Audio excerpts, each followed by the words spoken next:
Hai murid-murid, Namo Buddhaya. Jumpa lagi dengan Miss Intan di video pembelajaran kelas 5. Nah, kali ini Miss akan membahas materi sambungan dari minggu lalu tentang apa? Nah, kalau penasaran, disimak ya video selanjutnya. Dan ingat, sebelum memulai pelajaran, biasanya kita berdoa dulu. Yuk semua tangannya bersikap anjali dan matanya dipejamkan ya. Namaskara Gata. Arahang sama sambuddho bhagawa buddhang bhagawantang abiwademi swakato bhagawata dhammo dhammang namasami supatipanno bhagavato sawaka sangho sanghang namami. Sabbe satta bhavantu sukhitata. Semoga semua makhluk hidup berbahagia. Sadu, sadu, sadu. Nah, murid-murid, kali ini Miss akan menjelaskan tentang jalan kesuksesan.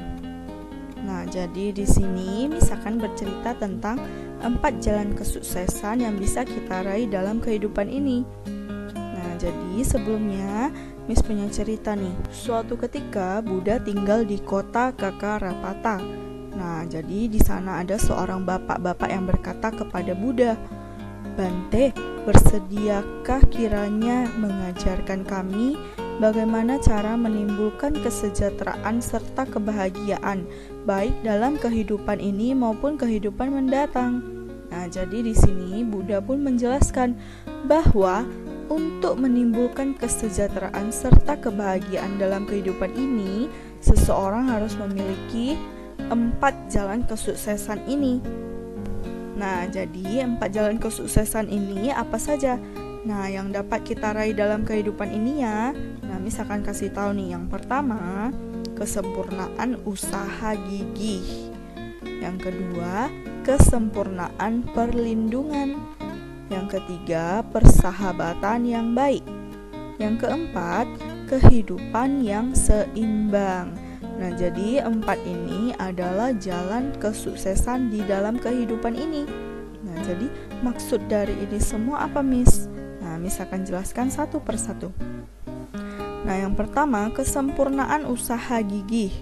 Nah, jadi Buddha menjelaskan bahwa seseorang harus bisa menyelidiki cara-cara yang tepat serta bertindak dan mengatur segalanya dengan tepat. Jadi, mau ia bekerja dengan cara apapun, mau bertani, mau berdagang, mau pegawai, mau dia adalah seorang bos, atau apapun itu, ia haruslah piawai dan tekun. Nah, itulah yang disebut dengan kesempurnaan usaha gigih. Nah, jadi seperti ini. Kalau bertani, dia juga harus fokus pada apa yang ia kerjakan. Nah, ini yang berdagang harus fokus pada apa yang dikerjakan. Nah, bahkan juga seorang bos juga harus tekun dan piawai dengan apa yang ia kerjakan. Nah, paham ya anak-anak? Kita lanjut. Nah, jadi umpamanya sebagai seorang petani yang ingin tanamannya tumbuh subur, harus tahu tanaman apa yang cocok ditanami di lahannya. Nah, jadi contohnya kalau ada seorang petani agar ia bisa sukses dalam pekerjaannya menjadi seorang petani, ia harus tahu dulu tanaman apa yang kira-kira cocok ditanami di lahannya. Misalnya ia ingin menanam buah apel. Nah, ia harus tahu pupuk jenis apa yang cocok untuk tanaman itu. Kemudian berapa kali sehari harus disiram. Nah, ia harus tahu itu. Kemudian bagaimana cara merawat apel tersebut. Kemudian dengan demikian akan mendapatkan hasil yang baik. Nah, jadi apapun yang ditanam, apapun yang dikerjakan harus fokus, harus tahu bagaimana caranya agar hasilnya baik. Nah, sama juga halnya dengan kita. Kita sebagai pelajar juga harus tahu bagaimana cara belajar yang cocok dengan kita. Kita harus mempelajari bagaimana cara belajar yang baik yang sesuai dengan kemampuan kita dan bahan pelajaran. Nah, dengan begitu kita juga akan sukses dalam hal belajar. Belajar adalah salah satu kesuksesan kecil yang bisa kita raih. Nah, selain piawai, seseorang juga harus tekun melakukan pekerjaannya. Nah, jadi kalau kamu masih pelajar, kamu juga harus tekun dalam melakukan pekerjaanmu. Nah, pekerjaanmu sebagai apa? Sebagai pelajar, kamu harus tekun dalam hal belajar, oke? Sesekali boleh bermain, namun harus ingat batasan, harus ingat waktu. Jika saatnya belajar, kita harus belajar. Jika saatnya bermain, baru kita boleh bermain. Sama halnya juga dengan istirahat. Gak mungkin dong kita terus-terusan belajar dan terus-terusan bermain. Kita juga harus istirahat. Istirahat tepat pada waktunya, bangun tepat pada waktunya. Nah, segala sesuatu itu harus dilakukan tepat pada waktunya. Oke, selanjutnya, nah ini yang tadi Miss katakan, sama halnya dengan kita juga harus tekun ketika belajar. Nah, dengan memperhatikan guru menjelaskan, kita akan lebih mudah memahami pelajaran. Nah, jadi jika tidak berani bertanya ketika tidak paham, maka kita akan kebingungan. Jadi kalau ada yang tidak paham, boleh langsung tanyakan kepada gurunya. Jangan hanya diam saja, oke? Dengan mengulangi bahan pelajaran sepulang sekolah, maka kita pasti akan lebih paham dan lebih bisa mengingat pelajaran dengan baik. Nah, jadi ketika Miss memberikan materi ini, nah mungkin saja ada beberapa dari kalian yang langsung lupa. Baru diberikan materinya, 1 jam kemudian sudah lupa. Nah, itu boleh diulangi kembali videonya, video pembelajarannya. Nah, jika merasa belum paham atau belum ingat, kita bisa mengulang kembali pelajaran dengan tekun. Nah, ini nih yang harus diingat ya. Nah, selanjutnya yang kedua adalah tentang kesempurnaan perlindungan.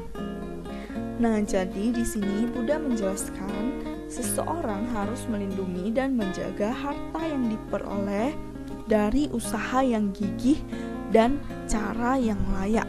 Nah, demikian juga pada zaman sekarang ini, jika seseorang mendapatkan harta dari usaha gigih yang dilakukannya, ia harus melindungi hartanya agar tidak terampas, tidak tertipu, dan menyimpan harta di bank yang aman.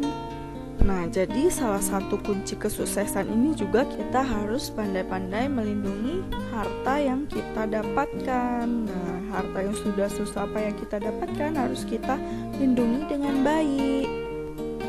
Jika kamu memiliki uang atau barang, lindungilah dengan baik. Jangan diletakkan sembarangan. Gunakanlah uang dan barangmu dengan baik. Nah, menggunakan uang untuk hal yang salah itu juga akan merugikan kita. Nah, di sini kita masuk ke persahabatan yang baik. Buddha menjelaskan bahwa di desa atau kota manapun seseorang tinggal, ia bergaul dengan semua orang. Nah, jadi Buddha ini bergaul dengan semua orang, siapa saja, mau tua, muda, besar, kecil, semuanya Buddha temani. Nah, jadi orang yang memiliki kebajikan tinggi, penuh keyakinan terhadap Buddha, Dhamma, dan Sangha, dan bermoral baik, murah hati, dan bijaksana adalah teman-teman Buddha. Semuanya Buddha temani. Nah, jadi seseorang yang hidup bersama sahabat yang baik, yang memiliki pikiran, perkataan, perbuatan baik, maka ia pun akan tertular menjadi baik.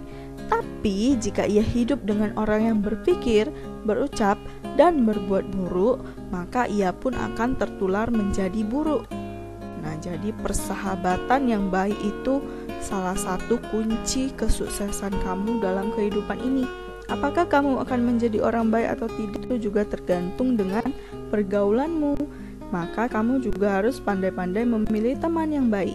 Nah, jadi memiliki sahabat baik membantu kita menjadi baik dan sukses. Nah, seperti ini nih. Mereka semua adalah teman-teman yang baik. Mereka merupakan sahabat yang baik. Nah, tetapi Miss di sini tidak menganjurkan kalian untuk memilih-milih teman, tetapi caranya adalah kita tetap berteman dengan semua orang. Namun, kita harus bisa melihat mana teman yang baik, mana teman yang tidak baik. Jadi, teman yang baik boleh kita ikuti, boleh kita contoh, dan teman yang tidak baik tidak boleh kita ikuti dan tidak boleh kita contoh, oke? Nah, selanjutnya kita akan masuk ke poin yang keempat, yaitu kehidupan yang seimbang.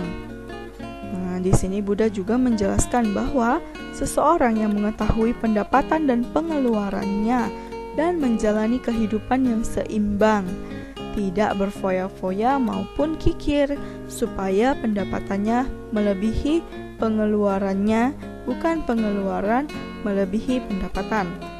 Nah, jadi sama seperti timbangan. Kehidupan kita itu ibaratkan sebuah timbangan. Nah, jadi kalau timbangannya ini berat sebelah, dia tidak akan bisa seimbang. Jadi, anggaplah pendapatan dan pengeluaran kita itu ada di timbangan tersebut. Nah, jadi kalau pendapatannya lebih banyak daripada pengeluarannya, itu bagus. Tapi kalau pengeluarannya lebih banyak daripada pendapatannya, nah itu sama sekali tidak bagus. Namun alangkah lebih baik kalau kita bisa menyeimbangkannya seperti ini. Nah, kita buat pendapatan dan pengeluaran kita seimbang. Sama dengan kehidupan kita juga ya. Kehidupan kita juga harus seimbang. Kamu sebagai murid atau sebagai pelajar, kamu harus tahu berapa uang saku yang kamu dapat dari orang tuamu. Nah, kamu juga harus gunakan dengan bijak. Jangan sampai uang tersebut habis sebelum waktunya. Misalnya, mama kasih kamu uang jajan 10.000 satu hari. Untuk satu hari loh. Tapi karena kamu serakah, kamu habiskan uang tersebut hanya dalam waktu 1 jam.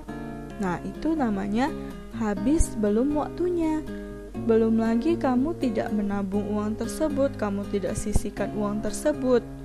Kamu habiskan semua uangnya. Nah, itu adalah hal yang tidak baik dan tidak boleh diikutin ya. Nah, jadi jangan gunakan uang saku untuk hal yang tidak perlu. Sisihkan uang saku untuk berderma atau untuk berdana. Dan sisihkan juga untuk ditabung. Nah, ingat. Nah, jadi misalnya kamu dikasih uang 10.000 tadi kan. Nah, dari 10.000 itu kamu bisa sisihkan untuk menabung di celengan setengahnya. Setengah dari 10.000 berarti 5.000. 5.000 kamu tabung, sisa 5.000 lagi. Nah, misalnya kamu melihat ada pengemis di jalan. Nah, kamu boleh memberikannya 1.000 atau 2.000. Nah, jadi di situ kamu masih punya uang 3.000 atau 4.000 untuk dijajani. Nah, itu hanya contoh kecil saja. Kalau kamu mendapatkan uang jajan yang lebih banyak, kamu bisa menabung lebih banyak lagi. Benar nggak? Ingat, menabung juga untuk masa depan kita. Bukan untuk siapa-siapa, tapi untuk diri kamu sendiri. Nah, selanjutnya, nah lihat nih, ngapain nih? Ini orangnya lagi mecahin celengan. Nah, jadi tabunganmu ini bisa digunakan suatu saat nanti bila kamu memerlukannya tanpa harus minta kepada orang tua. Nah, nih hasil yang sudah kamu tabung bisa kamu gunakan suatu saat nanti kalau kamu perlu tanpa harus minta sama orang tuamu lagi. Nah, kamu bisa menjadi anak yang mandiri. Bisa juga kamu gunakan untuk membantu orang tuamu atau keluargamu jika diperlukan. Nah, sekarang Miss mau ajak anak-anak membacakan doa tekad. Nah, anak-anak cukup duduk dengan tenang, duduk bersila, duduk yang nyaman, dan tangannya semuanya bersikap anjali. Ya, setelah itu dengarkan apa yang Miss ucapkan, oke? Nah, Miss akan ucapkan, anak-anak fokus dengan apa yang Miss katakan ya. Terima kasih Buddha, terima kasih Dhamma, terima kasih Sangha. Aku bertekad, berusaha dengan gigih, berusaha dengan piawai, berusaha dengan tekun, dalam belajar, dalam bekerja. Aku bertekad melindungi kepemilikan, menyimpan dengan baik, menggunakan dengan baik. Aku bertekad bersahabat dengan yang baik, menjadi sahabat yang baik. Aku bertekad menjalani kehidupan seimbang, tidak berfoya-foya, tidak kikir, dan gemar berderma. Semoga dengan demikian aku memperoleh kesejahteraan, aku memperoleh kebahagiaan dengan jalan kebaikan. Sadu, sadu, sadu. Nah, jadi sampai di sini dulu penjelasan materi hari ini. Jika diperlukan, anak-anak bisa mengulang-ulangnya sendiri. Nah, itu adalah salah satu doa tekad yang baik. Dan tidak ada salahnya jika anak-anak terus ucapkan doa itu, karena itu adalah hal yang sangat baik. Nah, jadi sekarang kita tutup pembelajaran kita hari ini ya dengan menyanyikan lagu Gita Namakara. Yuk semuanya bersikap anjali. Mari kita menghormati Sang Buddha, junjungan kita. Guru Agung amatlah berjasa, mengajarkan kita kesunyataan. Sabe sata bawantu sukitata, semoga semua makhluk hidup berbahagia.